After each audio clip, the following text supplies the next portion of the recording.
pozor. Cože? No já vím, no, je to těžké. Ale těma ručičkama jí pak nesmíš moc hejbat, nebo ona pak zrychluje až vůbec. No, tak,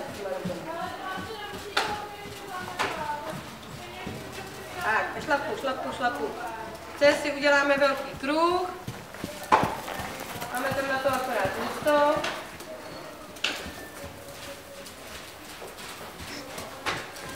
Tak, ještě.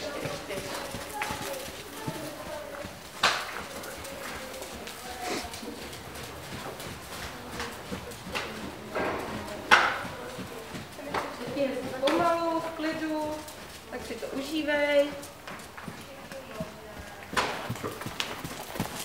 A u vchodu zastavíme. Pustíme to, jo? Nebo aspoň do kroku. Hej, to jsme rovnou zastavit, jak jsme se to učili. Tak.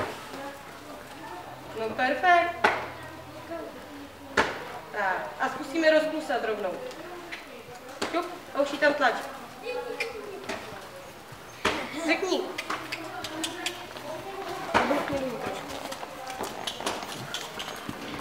Šup. Tak.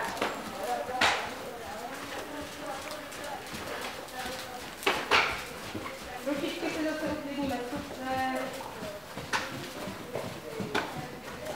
Teď si uděláme malý kruh. Kde? Chce?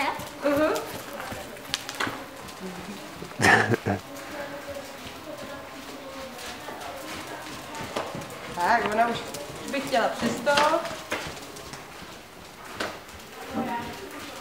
Zpomalíme se trošku, zase se ti rozjela.